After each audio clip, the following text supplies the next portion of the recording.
ఒక APRS cat 2024 ఈ paper వచ్చేసి మన ఆంధ్రప్రదేశ్లో రెసిడెన్షియల్ స్కూల్స్లో ఎవరైతే కొంతమంది స్టూడెంట్స్ డ్రాప్ అవుట్ అయింటారు కదా, వాళ్ళు డ్రాప్ అవుట్ అయినటువంటి ప్లేస్లో బ్యాక్లాగ్ సీట్స్ అనేటివి పడి ఉంటాయి అనమాట. అంటే వాళ్ళ బదులు వేరే వాళ్ళని జాయిన్ చేసుకోవడం కోసము ఏపీఆర్ఎస్ క్యాట్ 2024 అని చెప్పి 6th, 7th, 8th క్లాస్లలో స్టూడెంట్స్ జాయిన్ అవ్వడానికి ఎగ్జామ్ అయితే కండక్ట్ చేస్తారు. ఆ ఎగ్జామ్ పేరే ఏపీఆర్ఎస్ క్యాట్ 2024. ఈ పేపర్ మొత్తం కూడా 100 మార్క్స్ ఉంటుంది. అందులో ఫస్ట్ భాగం వచ్చేసి తెలుగు. ఓకేనా? అందులో ఫస్ట్ క్వశ్చన్ వచ్చేసి మా ఇంటి గవాక్షాలు విశాలంగా ఉంటాయి. దీంట్లో ఏం చేశారంట, గీత గీసిన పదానికి సరైన అర్థాన్ని గుర్తించండి. గీత గీసిన పదం ఏమి? గవాక్షాలు. ఇప్పుడు గీత గీసిన పదానికి సరైన అర్థం ఏంటి అని అడుగుతున్నారు. ఒకటి వచ్చేసి 4 ఆప్షన్లు ఇచ్చినారు.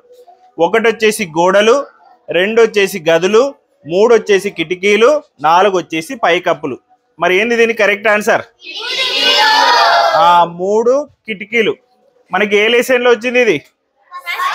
ఫస్ట్ లెసన్, 7th క్లాస్లో ఫస్ట్ లెసన్ అయినటువంటి అక్షరం అనేటువంటి పాఠంలో పద్యంలో ఫస్ట్ ఆ పాదమే మనకి 3వ పదంగా గవాక్షాలు అనేటువంటి పదం వస్తుంది. నా గుండె గవాక్షాల్లోనే కాదు, మూసిన నా కనురెప్పలపై కూడా అక్షరాలు కవాతు చేస్తుంటాయి, నిరంతరం నిద్రాభంగం చేస్తుంటాయి. ఇక్కడ 3వ పదం చూడండి, గవాక్షాల్లోనే కాదు అన్నారు. మీ అందరికీ సైన్స్లో బాగా తెలిసి ఉంటుంది, మన గుండెలో ఏముంటాయి? గదులు అని చెప్పి అంటారు. ఒక బ్లడ్ వచ్చేసి ఒక ప్లేస్లో నుంచి ఇంకొక ప్లేస్లోకి, అంటే ఒక గదిలో నుంచి ఇంకో గదిలోకి పోతుంటాయి. కానీ గవాక్షం అంటే కరెక్ట్ అర్థం ఏంటంటే కిటికీ అనమాట. గవాక్షం అంటే ఏం అర్థము? కిటికీ. సో నా గుండె గవాక్షంలోనే కాదు, మూసిన నా కనురెప్పలపై కూడా అక్షరాలు కవాతు చేస్తుంటాయి, నిరంతరం నిద్రాభంగం చేస్తుంటాయి అని చెప్పి ఈ పద్యంలో ఉన్నటువంటి పదం గవాక్షం యొక్క అర్థం ఏంటంట? కిటికీ. ఓకే. సెకండ్ క్వశ్చన్ ఈజ్, శరీరం బలంగా ఉండాలంటే వ్యాయామం తప్పనిసరి. ఈ సెంటెన్స్ లో గీత గీసిన పదానికి సరి అయిన పర్యాయ పదాలను గుర్తించండి అని చెప్పినారు. ఏ పదానికి గీత గీసినారు? శరీరం. అసలు పర్యాయ పదం అంటే అర్థమేమి? ఒక పదానికి అదే అర్థాన్ని ఇచ్చేటువంటి పదాలను పర్యాయ పదాలు అంటారు. వేరే అర్థాన్ని ఇచ్చే పదాలను నానా అర్థాలు అని చెప్పి అంటారు. ఓకేనా? పర్యాయ పదం అంటే ఒక పదానికి అదే అర్థాన్ని ఇచ్చే పదాలు.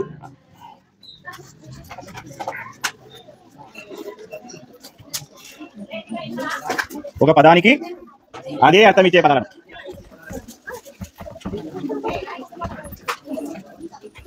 ఇచ్చే పదాలే పర్యాయ పదాలు. ఓకేనా? సో ఇక్కడ మనకి శరీరం అనేటువంటి పదానికి అదే అర్థం ఇచ్చే పదాలని రాయమని చెప్పి చెప్తున్నారు. శరీరం అనే పదానికి నయనము, నేత్రము అదే అర్థాన్ని ఇస్తున్నాయా? శరీరం మీన్స్ బాడీ, నయనం మీన్స్ ఐస్.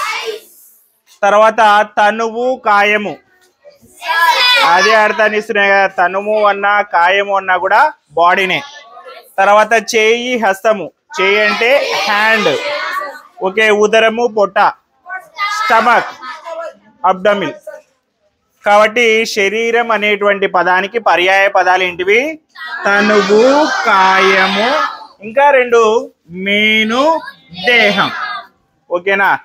దీంట్లో 2 విషయాలు తెలుసుకున్నారు. పర్యాయ పదం అంటే అవే అర్థాన్ని ఇచ్చేటువంటి పదాలు. శరీరానికి పర్యాయ పదాలేమి? తనువు, కాయము, మేను, దేహం. ఓకే. ఒక థర్డ్ క్వశ్చన్ వచ్చేసి, ఆ సంఘటన నాకు చాలా ఆశ్చర్యం కలిగించింది. ఇది మనకి ఇచ్చినటువంటి సెంటెన్స్. గీత గీసిన పదానికి సరి అయిన వికృతి పదాన్ని రాయండి అని చెప్పి చెప్తున్నారు. ఏ పదానికి గీత గీసిన సెంటెన్స్ లో?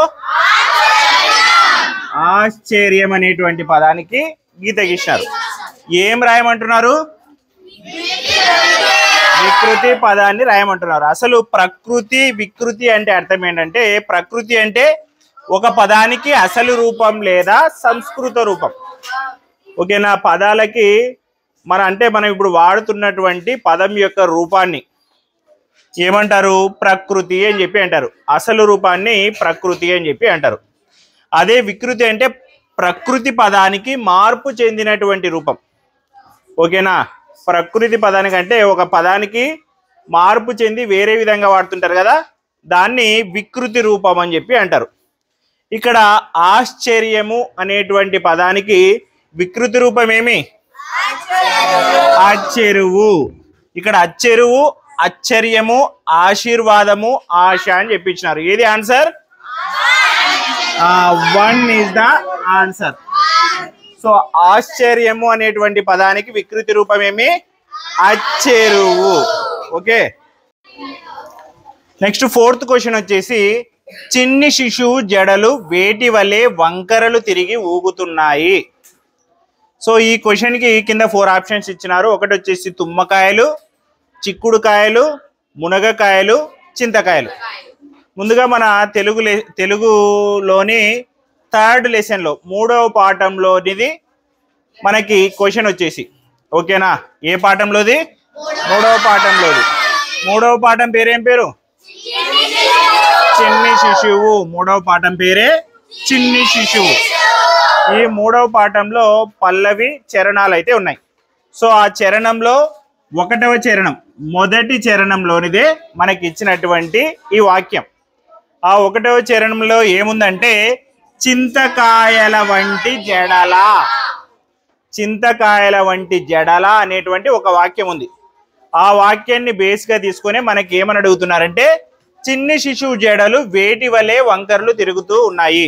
ఈ వాక్యంలో చూడండి, చింతకాయల వంటి జడల అని చెప్పినారు. అంటే జడలు వచ్చేసి చింతకాయల్లాగా ఉన్నాయని. సో మన ఆన్సర్ ఏమి? 4 చింతకాయలు. చింతకాయలు అనేది మన ఆన్సర్. ఓకే. 5th క్వశ్చన్ వచ్చేసి రాజాజ్ఞ ప్రకారం భటులు ఎవరిని బంధించి తెచ్చారు? ఇక్కడ మనకి 4 ఆప్షన్స్ అయితే ఇచ్చినారు. భిక్షగాడిని, ఆత్మానందుడిని, చెంచలను, విక్రముడిని. సో ఇక్కడ ఈ క్వశ్చన్ వచ్చేసి మనకి 2వ పాఠమైనటువంటి మాయా కంబలిలోనిది. ఓకేనా. మాయా కంబలి అనేటువంటి 2వ పాఠంలో 14వ పేజీలో చివరి పేరాగ్రాఫ్లో, చివరి పేరాలో ఈ వాక్యం అయితే ఫస్ట్ వాక్యంగా ఉంది. ఏమనుందంటే అక్కడ రాజాజ్ఞ ప్రకారం భటులు చెంచలను బంధించి తెచ్చారు అని చెప్పి ఉంది. సో ఈ సెంటెన్స్ ప్రకారం ఆన్సర్ ఏమి? చెంచలను. What is the correct option? 3 is the correct option. Okay.